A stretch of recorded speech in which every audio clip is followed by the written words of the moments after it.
Hey guys, Jake East here, and I want to run through an example with electric field and electric potential, but I want to do it for a couple point charges.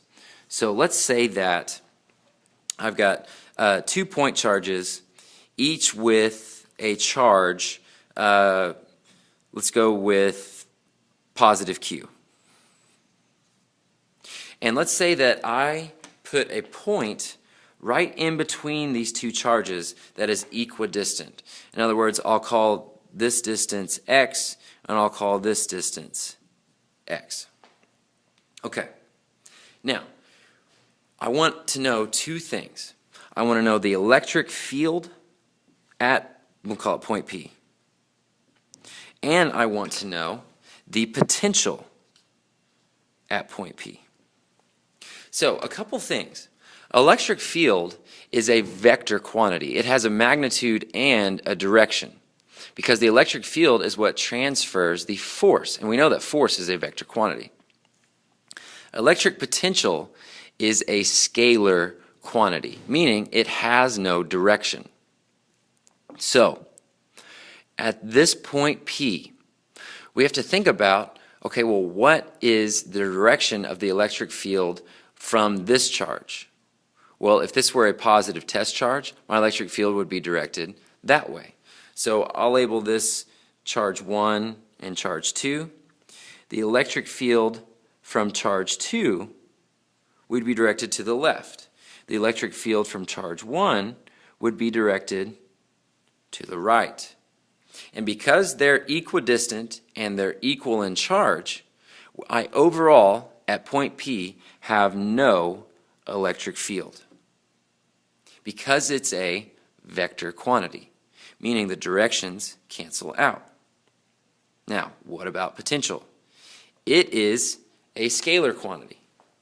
So to get potential, we've got to think about, okay, what's my electric field due to each individual charge? Okay? Because if I know the electric field, I can figure out my potential.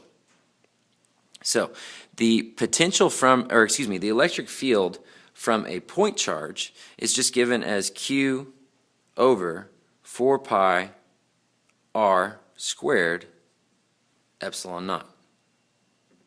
So with this, I am a distance r away, or x. I'm out Q.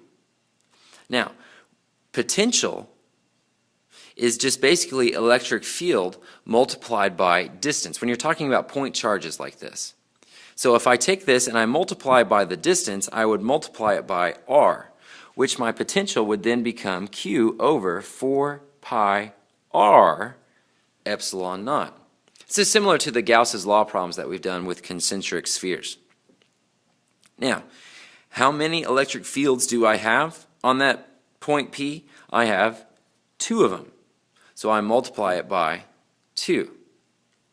So that would be my potential at this point, but instead of R, it would be X. Now, let's say instead of a point charge, I actually put a charge right there. And let's say it has some charge, let's call it baby Q. Okay? And let's say I want to know not the electric potential, but the potential energy that this charge has. Okay? So to get potential energy, we've got to think about how potential energy relates to electric potential. I know that potential is how much potential energy I have per charge.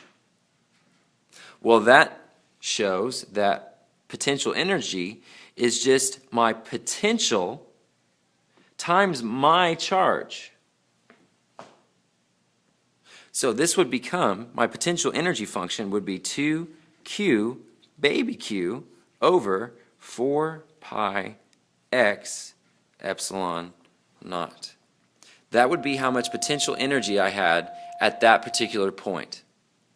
Now, if I gave this point just the slightest little nudge, and it launched out, okay?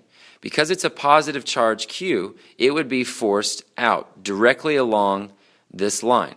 Because as soon as you go out here, each field or each point exerts an electric field, and their X components canceling out, giving you only a Y component. So if I gave this point a little nudge, the charge would send out. If I pulled it this way, it would just oscillate back and forth. If I pulled it down, it would shoot back out.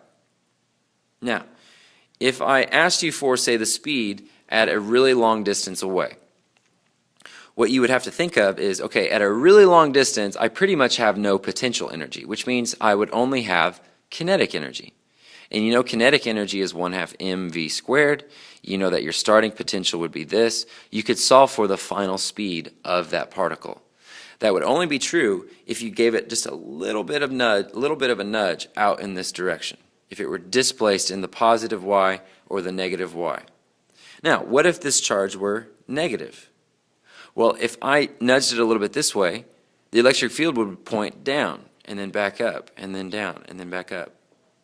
A negative charge would oscillate back and forth like this if it were given that displacement. So, that's a little brief video tutorial over point charges and electric field.